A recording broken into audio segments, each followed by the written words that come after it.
ሰዎች የሚንቁ ለዚህ ነው። በብዙ ሰዎች ተከበህ በጩኸትና በሳቅ መካከል ቆመህ ግን ልክ እንደሌለ ማንም እንዳላስተዋለ ሆኖ ተሰምቶ ያውቃል? ለምትወዳቸው ሰዎች ነፍስህን እስከ መስጠት ትደርሳለህ። ጊዜህን፣ ጉልበትህን፣ ያለህን ገንዘብ ሁሉ ትሰዋለህ። በችግራቸው ጊዜ ከጎናቸው አትጠፋም። ግን ላንተስ? አንተ ስትፈልጋቸው፣ አንተ ስትወድቅ ምላሻቸው ምንድን ነው? ንቀት? ቸልተኝነት? ስትደውል ስልክ አይነሳም፣ ስትናገር ቃል ክብደት የለውም።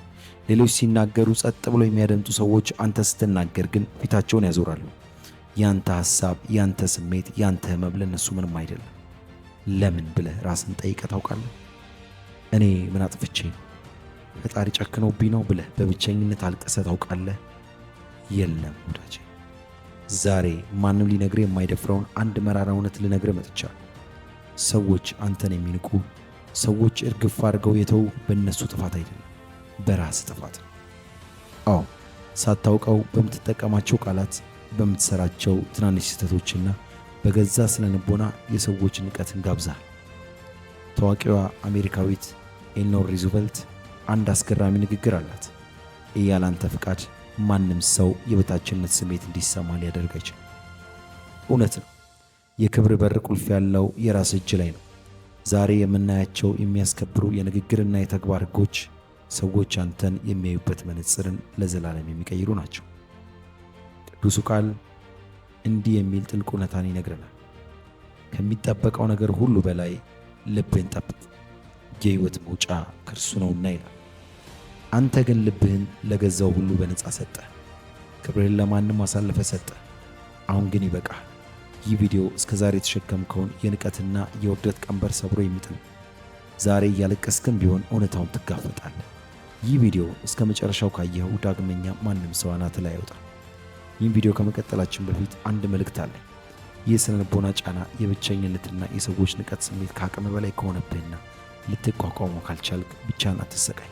በማንኛውም ሰዓት በ0966 91 9623 ላይ በመደወል ፈውስና መፍትሄ የሚያመጣ ጥልቅ የምክር አገልግሎት ማግኘት ትችላለህ። እኛ ሁልጊዜ ከጎን ነን። ሕይወትህንና ስብዕናህን ለመቀየር ዝግጁ ከሆንክ ይህ ጉዞ የሚጀምረው አሁን። ይህንን ቪዲዮ አሁኑኑ ላይክ አድርግ። የእውነት ሌሎችም እንዲደርስ ሼር አድርገው። እንደነዚህ አይነት ጥልቅና አነቃቂ ስራዎች ሁልጊዜ እንዲደርሱ ደግሞ ቻናሉን ሰብስክራይብ ማድረግህን አትዘንጋ። ተዘጋጅ። ሰዎች የሚንቁ ለዚህ ነው። አንደኛ፣ ሁሉንም ሰው ለማስደሰት መሞከር። the disease of two place። አብዛኛውን ጊዜ ሰዎች የሚንቁ መጥፎ ስለሆንክ አይደለም፣ ይልቁንም ከመጠን በላይ ጥሩ ስለሆንክ ነው። የራስን ፍላጎት ትተህ የራስን ህመም ውጠህ የሌሎችን ደስታ ታስቀድማለህ። ልብህ በውስጡ እምቢ እያለ እየጮኸ አንደበትህ ግን ሰዎችን ላለማስከፋት እሺ ይላል። ይህ ትልቁ የራስ ማጥፋት ወንጀል ነው። ታላቁ የቻይና ፈላስፋ ላኦቶዞ እንዲህ ይልናል፣ ሁልጊዜ ሌሎች ሰዎች ስለ አንተ የሚያስቡትን የምትጨነቅ ከሆንክ ለዘላለም የእነሱ እስረኛ ትሆናለህ። ሰዎች አንተን የሚወዱ የራሳቸውን ሸክም ስለምትሸከምላቸው ብቻ ከሆነ ያ ፍቅር አይደለም፣ ብዝበዛ እንጂ። ሁሉንም ሰው ለማስደሰት ስትጥር በመጨረሻ ግን የምታዝነውና የምትጎዳው አንድ ሰው አለ። እርሱም አንተ ራስህ ብቻ ነው። ማንም ሰው የራሱን ሕይወት ትቶ ሌሎችን ለማኖር በፍጹም አይሞክርም። ሁለተኛ፣ የራስ የሆነ ወሰን ወይም ባውንደሪ ያለመኖር። አጥር የሌለው ቤት አይተህ ታውቃለህ?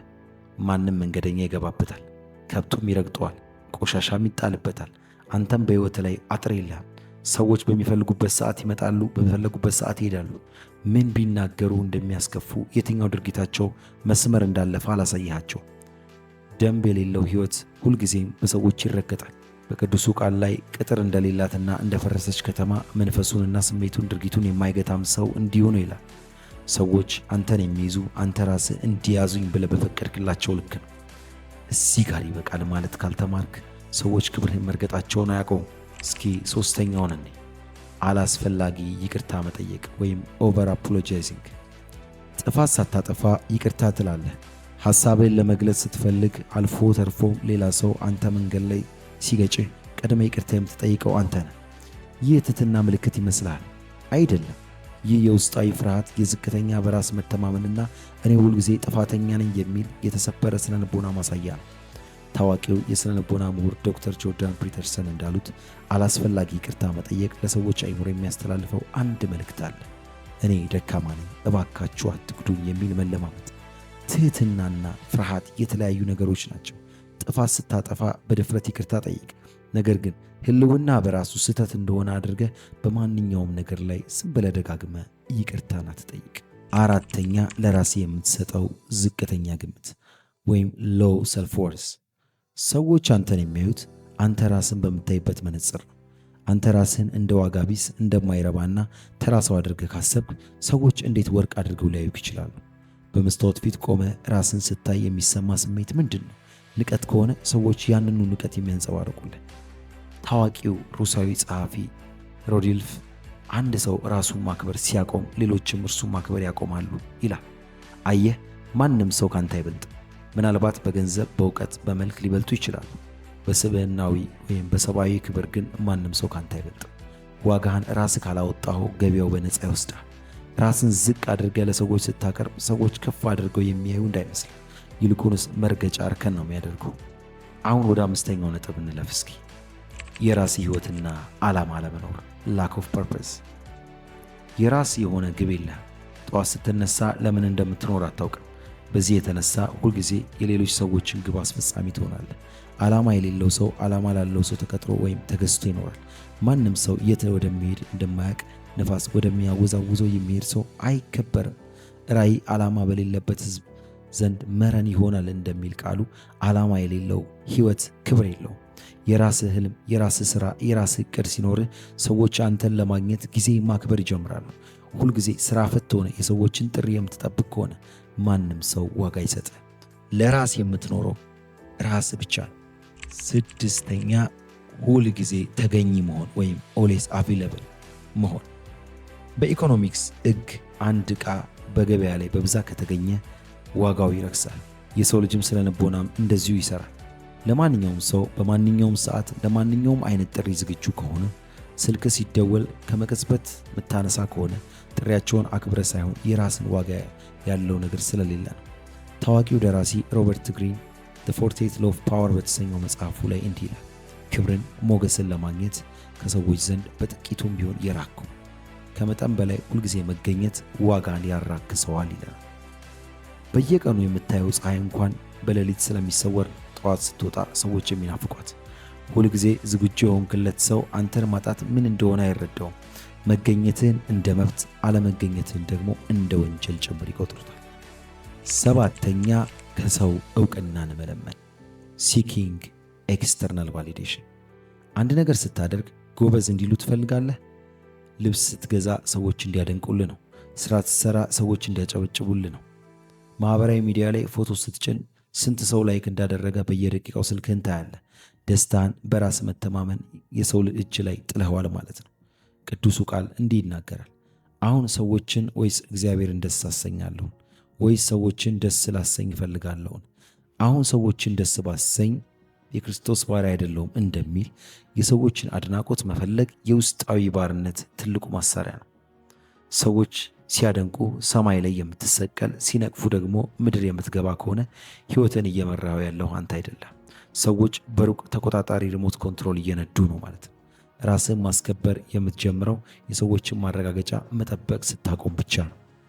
ስምንተኛ ያለ ቦታው ሚስጥርህን፣ ቁስልህን ገልጦ ማሳየት ማቆም። ለማንም ሰው ገና በቅርብ ላወቅከው ሰው ህመምህን፣ ሲቃይህን፣ የቤተሰብህን ሚስጥር ትዘረዝራለህ። የልብህን ገልጠ በማሳየት ፍቅርህንና ርኅራኄን የምታገኝ ይመስላል። ነገር ግን ሁሉም ሰው ፈዋሽህ አይደለም። ጀርመናዊ ፈላስፋ ፍሬንቺክስ እንደዚህ ይላል፣ ቁስልህን ለሰዎች ገልጠ ስታሳይ መድኃኒት ሊሆኑልህ ሳይሆን ጣታቸውን ሊሰዱበትና ሊጫኑት መንገድ እያሳያቸው እንደሆነ አትዘንጋ ይላል። አንዳንዶች ታሪክን የሚያዳምጡት ሊረዱ ሳይሆን ነገር ግን አንተን የሚጥሉበትን መሳሪያ ለማዘጋጀት ነው። ሚስጥር ያንተ ጥይት ነው። ለሰው አሳልፈ የሰጠው ዕለት መሳሪያ ወደ አንተ አዞርከው እና አዙረውም እንድትመታ ፈቀድክ ማለት ነው። ዘጠነኛ ትናንሽ ንቀቶችን በዝምታ ማለፍ። በቀልድ መልክ በሰዎች መካከል ይሰድቡሃል፣ አንተም አብረሃቸው ትስቃለህ። ስም ላይ አላስፈላጊ ቅጽል ስም ያወጡልሃል። ጨዋታ ነው ብለህ ታልፈዋለህ። ቃል ይገቡልህና ያፈርሳሉ። ምንም አያደርግም ትላለህ። ታዋቂው የቪየና ስነልቦና አባት ሲግመንድ ፍሮይድ በራስ መተማመን ማጣት ወይም የበታችነት ስሜት እንደያዘ ከመወሰን በፊት በመጀመሪያ በዙሪያ ያሉ ሰዎች መጥፎ እና ንቁ አለመሆናቸውን አረጋግጥ ይላል። ትናንሽ ንቀቶችን በሳቅና በዝምታ ስታልፍ ለሰዎች የምታስተላልፈው መልእክት አለ። እኔን ማክበር አያስፈልግም፣ በፈለጋችሁት መንገድ ልትረግጡኝ ትችላላችሁ የሚል። ትልቁ ንቀት የሚጀምረው በትንሹ ስላቅና መቀለድ ነው። ወሰንህን ከመጀመሪያው ቀን ጀምሮ አስምር። 10ኛ ለራሴ የገባውን ቃል ማፍረስ። ብሬኪንግ ፕሮሚስ ቱ ዩርሰልፍ። ነገ ጠዋት 11 ሰዓት ላይ እነሳለሁ ትላለህ፣ ግን አታደርገውም። ይህ መጥፎ ሱስን እተዋለሁ፣ መጽሐፍ አነባለሁ ትላለህ፣ ግን አታደርገውም። ለሌሎች ሰዎች የገባውን ቃል ማክበርና ምድርን ሰማይን ማንቀሳቀስ ትሞክራለህ፣ በፍጹም አይሆንም። ለራሴ የገባውን ቃል ግን በየቀኑ ትሰባብረዋል። የግሪክ ፈላስፋ ኤፒቴከስ ታዲያ እንዲህ ይልሃል፣ ለራሴ የገባውን ቃል ስታፈርስ በገዛ አእምሮ ላይ ውሸተኛና የማይረባ ትሆናለህ። ውስጣዊ ማንነት ወይም ሰብኮንሺየስ ማይንድ አንተን ማመን ያቆማል። ራስን ማመን ስታቆም የሰውነትህ አቋምና ድምፅህ፣ ዓይንህ ያንተን ታማኝነት ማጣትን ያንጸባርቃል። አንተ ራስን የማታምንና የማታከብር ከሆነ ደግሞ ሌላ ሰው እንዴት ሊያምንህስ ይችላል? 11ኛ ግጭትንና እውነትን ከመጠን በላይ መፍራት። ፊር ኦፍ ኮንፍሊክት። መብት ሲገፈፍ ዝም ትላለህ። ሰው የበደለ መሆኑን እያወቅ ጠብ እንዳይፈጠር ወይም ሰዎች እንዳይጠሉኝ ብለህ ሁሉንም ነገር ትውጣለህ። ሰላም ፈላጊ መሆን መልካም ነገር ግን የራስን ስብዕናና ክብር አሳልፎ በመስጠት የሚመጣ ሰላም አይደለም፣ ባርነት ነው። ታዋቂው የሲቪል መብት ታጋይ ማርቲን ሉተር ኪንግ እንዲህ ይላል፣ በመጨረሻ የምናስታውሰው የጠላቶቻችንን ስድብ ሳይሆን የወዳጆቻችንን ዝምታ ነው። አንተ ለራስ ድምፅ ካልሆንክ ማንም ድምፅ አይሆንህም ማለት መማር አለብን። እውነትንና መብትን ለማስከበር የሚመጣ ግጭት የማስከበር መነሻ እንጂ የጥፋት መነሻ አይደለም። ይህንን ሀቅ ስታዳምጥ ውስጥ ትልቅ ቁስልና ሐዘን ከተሰማ እነዚህን ስለ ልቦና ተጽዕኖዎች ለመቋቋም ጥንካሬም ካጣ ብቻ አትታገል። በማንኛውም ሰዓት ከታች ባለው ስልክ በመደወል የሙያ ባለሙያ አገልግሎት ማግኘት ይችላል። 12ኛ የተሰበረ የሰውነት ቋንቋ ወይም ዊክ ቦዲ ላንጉጅ። ሰዎች አንተን የሚያነቡት አፍህን ከፍተህ ቃልን ከማውጣትህ ከረጅም ደቂቃዎች በፊት ነው። ስትራመድ ትከሻህን ጥለህ አቀርቅረህ ትሄዳለህ። ሰዎችን ስታናገር አይናቸውን በድፍረት አትመለከትም። ድምፅህ ይንቀጠቀጣል፣ እጅህ ይቁነጠነጣል። ይህ ቀላል ይመስላል? ታዋቂው የሥነ ልቦና ምሁር ዶክተር ጆርዳን ፒተርሰን 12 ሩል ኦፍ ላይፍ በተሰኘው መጽሐፉ ላይ የመጀመሪያው ሕግ ብሎ ያስቀመጠው ትከሻህን ቀና አድርገህ ደረትህን ነፍተህ ቁም። አቋሙ የተሰበረ ሰው ዓለም ራሷ እንደ ደካማ ፍጡር ቆጥራ ትረጋግጠዋለች ይለናል። የሰውነት ቋንቋ የውስጥ ስነ ልቦናን የሚናገር ትልቁ ማይክሮፎን። ሰዎች ንግግርህን ከመስማታቸው በፊት አቋምህን አይተው ይንቁሃል። ራስን አሳነሰ ስትቀመጥ ሰዎች በአንተ ላይ ቆመው ለማለፍ አያመነቱም። አይናቸውን እያየ በድፍረት መናገር ዛሬውኑ ጀምር። 13ኛ ሁልጊዜ ማማረርና ሰለባ መሆን። ካገኘው ሰው ሁሉ ጋር እኔ ምስኪን፣ እኔ ተበዳይ፣ እኔ ያልታደልኩ እያልክ ታወራለህ። ችግርህን ለሁሉም ታካፍላለህ። ሰዎች እንዲያዝኑልህ፣ ርኅራኄ እንዲሰጡ ትፈልጋለህ። ነገር ግን አንድ እውነተኛ ነገር ልንገርህ፣ ማንም ሰው ሁልጊዜ ከሚያለቅስና ከሚያማርር ሰው ጋር መዋል አይፈልግም። ታዋቂዋ አሜሪካዊት ደራሲ ባለቅኔ ማያ ኤንጅሎ እንዲህ ትለናለች፣ የማትወደው ነገር ካለ ቀይረው፣ መቀየር ካልቻልክ ግን አመለካከትህን ቀይር እንጂ አታማርር። ሰዎች ሸክምህን አይፈልጉም። የራሳቸውን የህይወት ጦርነት እንኳን አልቻሉትም። ሁልጊዜ የሰለባ ካባ ከለበስክ ሰዎች በመጀመሪያ ቀን ያዝኑልሃል፣ ቀጥሎ ይሰለችኋል፣ በመጨረሻ ቀን ይንቋል። ክብር የሚመጣው ችግርን በድፍረት በሚጋፈጥ እንጂ ከሚያለቃቅስ ሰው ጋር አይደለም። 14ኛ ስሜታዊ ጥገኛ መሆን ኢሞሽናል ዲፔንደንሲ። ያለ እነሱ መኖር እንደማትችል በተግባር ታሳያቸዋለህ። አጥብቀህ ትይዛቸዋለህ። ትንፋሽ እስከሚያጥራቸው ድረስ ትጠባበቃቸዋለህ። ፍቅርና ጥገኝነት የተለያዩ ነገሮች ናቸው። ጥገኝነት ሰዎችን ያናንቃል፣ እንዲሸሹህም ያደርጋል። ደስታን፣ ሰላምህን በአንድ ሰው እጅ ላይ ስትጥል ያ ሰው አንተን እንደ አሻንጉሊት የመጫወቻ ሙሉ ስልጣን ይኖረዋል። ቅዱሱ ቃል አንድ ነገር ይነቃል። በሰው የሚታመን ሥጋ ለባሹንም ክንዱ የሚያደርግ ልቡንም ከእግዚአብሔር የሚመልስ ሰው ርጉም።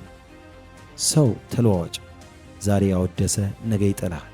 ስሜትና ማንነትህ በሰዎች እጅ ላይ ጥለህ ከሆነ ሁልጊዜ የተናቅ የተዋረድክ ትሆናለህ። ራስን መቻል አለብህ። ሰዎች ቢኖሩም ባይኖሩም ደስተኛ መሆን የምትችልበትን ውስጣዊ አቅም መገንባት አለብህ። እንዲህ እያልን 15ኛው ላይ ደረሰ። ስለ ትናንትናው ማንነትህ ማውራት። ክሌንኪንግ the path to glory። እኔ እኮ ድሮ እንዲህ ነበርኩ፣ ድሮ እንዲህ አይነት መኪና ነበረኝ፣ አባቴ እኮ እንዲህ ነበር እያልክ ትናንት ላይ ትኖራለህ። ትናንትና ታሪክ ነው። ዛሬ ላይ ባዶ ከሆንክ ግን ትናንትና አያድንህ። የግሪኩ ፈላስፋ ሶቅራጠስ እንዲህ ይላል፣ የለውጥ ሚስጥሩ ሙሉ ጉልበትን አዲሱ ማንነት ላይ በመገንባት መዋል እንጂ ከትናንትናው ጋር መታገል አይደለም ይላል። ሰዎች የሚያከብሩት የዛሬው ማንነትህንና የነገውን ራዕይ እንጂ አልፎ የሞተውን የድሮ ታሪክን አይደለም። የድሮ ክብሬን ሰዎች ያስታውሱልኛል ብለህ ማሰብን አቁም። ዛሬ ላይ አዲስ ክብር ገንባ። 16ኛ ሰዎች ከክብራቸው በላይ ማምለክ putting people on pedestals። አንዳንድ ሰዎች ፍጹም አድርገህ ትስላለህ። ሀብት ስላላቸው፣ እውቀት ስላላቸው ወይም ታዋቂ ስለሆኑ ብቻ እንደ አምላክ ታያቸዋለህ። በስነ ልቦና አንድ የማይካድ እውነት አለ። አንድ ሰውን ከፍ አድርገህ ጣሪያ ላይ ካስቀመጥከው እሱ ወደ አንተ ማየት የሚችለው ቁልቁል ወይም ዝቅ አድርጎ ብቻ። ማንም ሰው ካንተ አይበልጥም፣ ማንም ሰው ካንተ አያንስም። ሁሉም የራሱ ድክመት፣ የራሱ ፍርሃት፣ የራሱ እንባ ያለው ተራ የሰው ልጅ ነው። አምላክ ፈጣሪ ብቻ ነው እንጂ ሰዎችን መሆን ያለባቸውን ነገር የሚያውቀው። ሰዎችን እንደ ሰው እኩል አይተህ ስታናግራቸው እነሱም አንተን ማክበር ይጀምራሉ። 17ኛ የሰውን ሐሜትና ወሬ ማውራት። ሰዎች ፊት ቆመ ስለ ሌላ ሰው መጥፎ ስታወራ፣ ስሙን ስታጠፋና ሚስጥሩን ስታወጣ ሰዎች አንተን እንደ አዋቂ ወይም እንደ ታማኝ ጓደኛ የሚያዩ ይመስላል? በፍጹም። በዚያ ቅጽበት የሰዎቹ አእምሮ ውስጥ የሚፈጠረው ሐሳብ አንድ ብቻ ነው። ከእኔም ዞር ሲል የኔም ጉድ እንደዚህ ነው የሚዘረግፈው ብሎ ያስባል። ታዋቂዋ አሜሪካዊት ኤሌኖር ሩዝቬልት አሁንም እንዲህ ትላለች፣ ታላላቅ አእምሮዎች ስለ ሐሳብ ይወያያሉ፣ መካከለኛ አእምሮዎች ስለ ክስተቶች ያወራሉ፣ ትናንሽ አእምሮዎች ደግሞ ስለ ሰዎች ያወራሉ ይላል። ሐሜተኛ ሰው መቼም ቢሆን ክብር አይኖረው። ስለ ሰው ማውራት አቁም። ስለ ታላላቅ ሐሳቦች፣ ስለ ነገር ራዕይና ስለ ተሻለ ሕይወት ማውራት ጀምር። አንደበትህ ርካሽ ወሬ ካላወራ ሰዎች አንተም በርካሽ ዋጋ ሊተምንኩ አይችሉም። 18ኛ የራስ ማንነትና መልክን መጥላት። በመስታወት ፊት ቆመ አፍንጫህን፣ ጥርስህን፣ የቆዳህን ቀለም ወይም ቁመትን ትጠላለህ። እኔ እኮ አላምርም፣ እኔ እኮ ተራ ነኝ እያልክ ራስን ትረግማለህ። ራስን ስትጠላ የአሉታዊ ኃይል ወይም ኔጌቲቭ ኢነርጂ እንደ ማግኔት ወደ ሰዎች ይተላለፋል። ታዋቂው ደራሲ ራልፍ ጆልስ እንደዚህ ይለናል፣ አንተን ሌላ ሰውን ለማድረግ ሌላ ሌት ተቀን የሚታገል ዓለም ውስጥ አንተነትን ይዘ መቆየት ትልቁ ስኬት ነው። ሰዎች አንተን የሚያከብሩት የፊልም ተዋናይ ስለመሰልክ አይደለም። ይልቁንም በራስ ማንነት በገዛ ቁመና ላይ ያለ በራስ መተማመን ወይም ሰልፍ ኮንፊደንስን ሲያዩ የተሰጠህን መልክ በኩራት ተሸከም። 19ኛ ዋጋህን በገንዘብ ወይም በቁሳቁስ ብቻ መተመን attaching words to your wealth። ገንዘብ ስለሌለ፣ ብራንድ ልብስ ስለማትለብስ ወይም ዘመናዊ መኪና ስለሌለ ራስን እንደ ደካማ ትቆጥራለህ። ሀብታም ጓደኞች ፊት ስትቆም ትሸማቀቃለህ፣ አንገትን ትደፋለህ። ነገር ግን እውነተኛና ዘለቂ ክብር የሚመጣው ከባንክ ሂሳብ ሳይሆን ከጠንካራ ስብዕና ነው። የሳይንስ ሊቁ አልበርት አይንስታይን እንዲህ ብሎ ያስረዳናል፣ የስኬትና የሀብት ሰው ብቻ ለመሆን አትሞክር፣ ይልቁንስ የክብርና የእሴት ሰው ለመሆን ትጋ ብሎናል። ሀብት ዛሬ መጥቶ ነገ ይጠፋል። በገንዘብ የመጡ ሰዎች ገንዘብ ሲያልቅ ንቀው ይሄዳሉ። ነገር ግን እውቀት፣ አቋምና ለራስ ያለ ክብር መቼም አይገዛም። በባዶ ኪስህ እንደ ንጉሥ መራመድን ተማር። 20ኛ ፈጣሪ የሰጠህን ክብር መርሳት forgetting your God given worth። ከሁሉም በላይ ደግሞ አንተ የተፈጠርከው በዓላማ ነው። በዘፈቀደ ወደዚህ ምድር አልመጣ። የሰዎች ጫጫታ፣ የሰዎች ንቀት ትክክለኛ ማንነትን እንዲጋርደው አትፍቀድ። ማንም ቢተው፣ ማንም ቢንቅ፣ ፈጣሪ ግን አልረሳም። ቅዱሱ ቃል ላይ ግሩምና ድንቅ ሆኜ ተፈጥሬያለሁና አመሰግንሃለሁ፣ ስራ ድንቅ ነው፣ ነፍሴም እጅግ ታውቀዋለች ይላል። አዎ አንተ ግሩም ድንቅ ሆነ የተፈጠርክ። የሰዎች ንቀት የአንተን እውነተኛ ማንነት ፈጣሪ ያተመብን የክብር ማህተም ሊቀይረው አይችልም።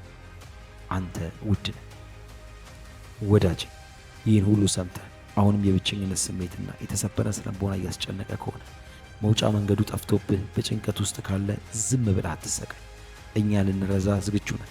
በማንኛውም ሰዓት ባጋጠመ በማንኛውም የስነ ልቦና ጫና ዙሪያ በ0966919623 ላይ በመደወል ፈውስና መፍትሄ የሚያመጣ ጥልቅ የምክር አገልግሎት ማግኘት ትችላለህ።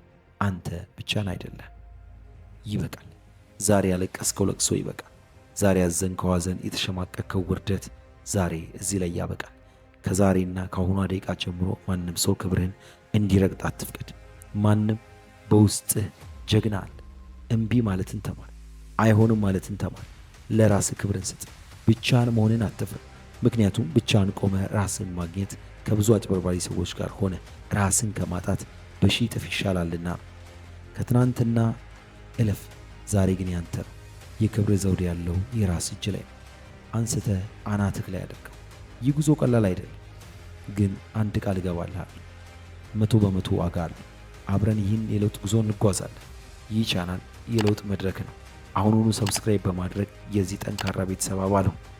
ይህ ቪዲዮ ልብህን ከነካው ላይክ አድርግና ለምትወደው ሰው ሻይር በማድረግ ከባርነት ቀንበር እንዲወጣ አግዘው። ሐሳብህን፣ የወሰንከውን ውሳኔ በኮሜንት ሴክሽን ላይ ጻፍልኝ።